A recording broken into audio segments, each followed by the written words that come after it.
بسم اللہ الرحمن الرحیم۔ السلام علیکم دوستو، 2 دن پہلے خانہ کعبہ کے غسل کی روح پرور تقریب کا انعقاد کیا گیا، جس میں سعودی ولی عہد محمد بن سلمان نے شرکت کی اور غسل کعبہ کی تقریب میں ولی عہد محمد بن سلمان نے خادم حرمین شریفین شاہ سلمان کی نمائندگی کرتے ہوئے دیگر معززین کے ساتھ حصہ لیا، خانہ کعبہ کو غسل دینے کی سعادت حاصل کی اور پھر اس کے بعد خانہ کعبہ کے میدان میں، یعنی جو احاطہ کعبہ ہے، جو حرمین شریفین کا مکمل گراؤنڈ ہے، اس کے اندر انہوں نے صفائی کرنے کی سعادت بھی حاصل کی۔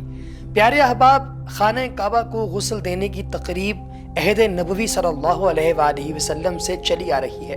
تقریب میں خانہ کعبہ کی اندرونی دیواروں کو عرق گلاب، عود اور مشک میں تر تولیوں سے صاف کیا جاتا ہے۔ خانہ کعبہ کے فرش کو آب زمزم میں عرق گلاب ملا کر کھجور کے پتوں اور ہاتھوں سے صاف کیا جاتا ہے۔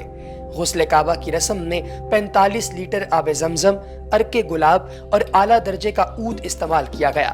غسل کعبہ سے قبل مطاف کو زائرین سے خالی کرا لیا گیا اور اس کے بعد آپ کو اس بات کا بھی اندازہ ہونا چاہیے کہ وہاں پر ایک دستہ سیکیورٹی فورسز کا الرٹ کھڑا رہتا ہے تاکہ کسی بھی ناخوشگوار واقعے کے ساتھ فوری طور پر نمٹا جا سکے۔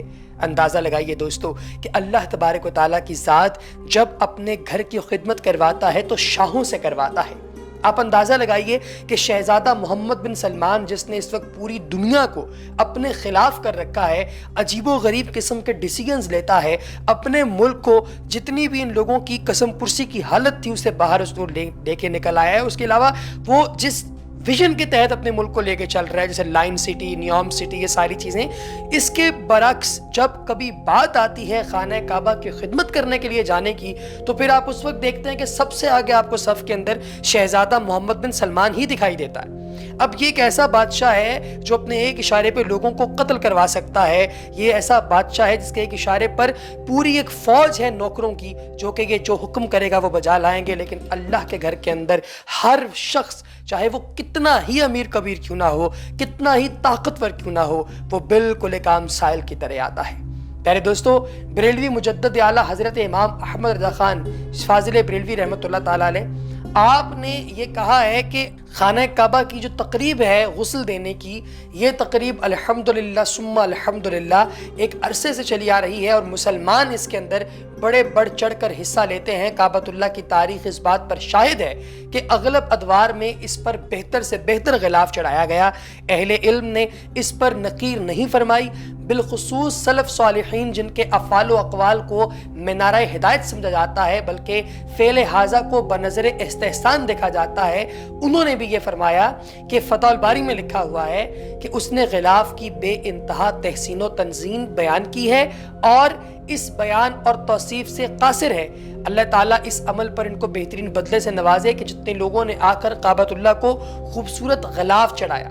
ترمذی شریف میں حدیث نبوی صلی اللہ علیہ وآلہ، قیامت کی نشانیوں میں سے ہے کہ تم اپنے گھروں کو ایسے ڈھانکو گے جیسے کعبہ ڈھانکا جاتا ہے۔ کسی عمارت کو یا زیب و زینت کی خاطر ڈھانکا جاتا ہے یا ادب و احترام کی خاطر ڈھانپا جاتا ہے۔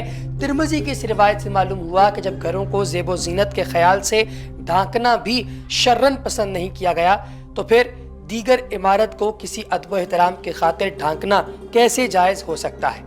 پیارے احباب، کیونکہ خانہ کعبہ اللہ تبارک و تعالیٰ کا گھر ہے، اس لیے اس عمارت کا ادب و احترام کرنا ہر مسلمان پر فرض ہے۔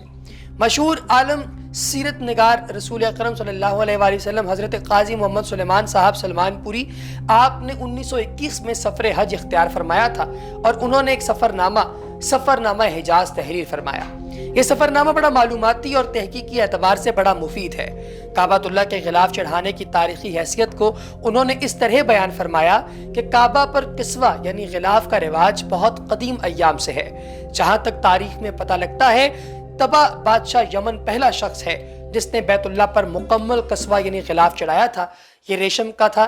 یہ بادشاہ تقریباً 7 صدی قبل از اسلام گزرا ہے اور تبا کے بعد کسوہ کعبہ کا یہ عمل برابر جاری رہا۔ مختلف قسم کے پارچات یا ہرن کی کھالوں وغیرہ سے عمارت کو ڈھانک دیا جاتا تھا۔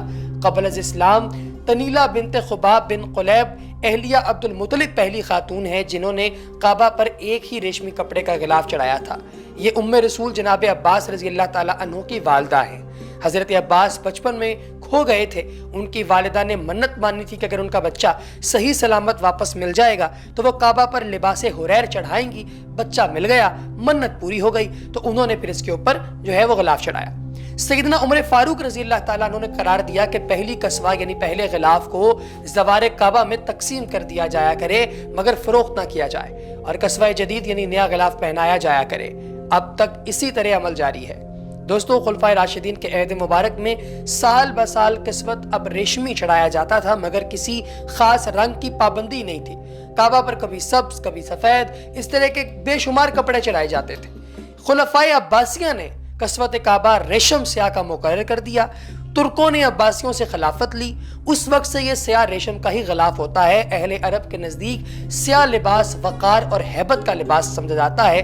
عباسیہ نے بالخصوص رنگ سیاہ کا التزام اس لیے کر لیا تھا کہ نبی کریم صلی اللہ علیہ وآلہ وسلم نے اپنی ایک چادر مبارک اپنے چچا عباس رضی اللہ تعالیٰ عنہ کو عطا فرمائی تھی اور وہ سیاہ رنگ کی تھی. اس لیے اس چیز کے ساتھ نسبت رکھتے ہوئے عباسیوں نے یہاں پر سرخ رنگ کا نہیں, نہ ہی کسی سبز رنگ کا, بلکہ بلیک کلر کا, کالے رنگ کا جو غلاف ہے کعبہ کا وہ لگانا شروع کر دیا, اور آج بھی وہی معاملہ جاری.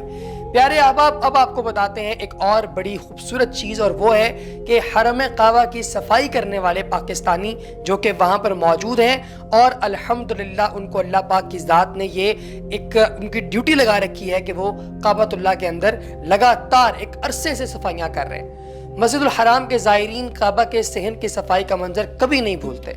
رمضان مبارک میں افطار کے فوراً بعد جس پیار, لگن اور خلوص کے ساتھ صفائی کی جاتی ہے وہ منظر پیارے احباب الگ ہی ہوتا ہے.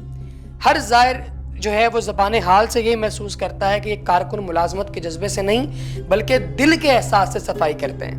دوستو, 65 سالہ پاکستانی صفائی کارکن جمسین خان نے اپنی 30 سالہ بھولی بسری یادوں سے متعلق اس سوال کے جواب میں کہا کہ اللہ کا شکر ہے 30 سال سے ادھر ہوں.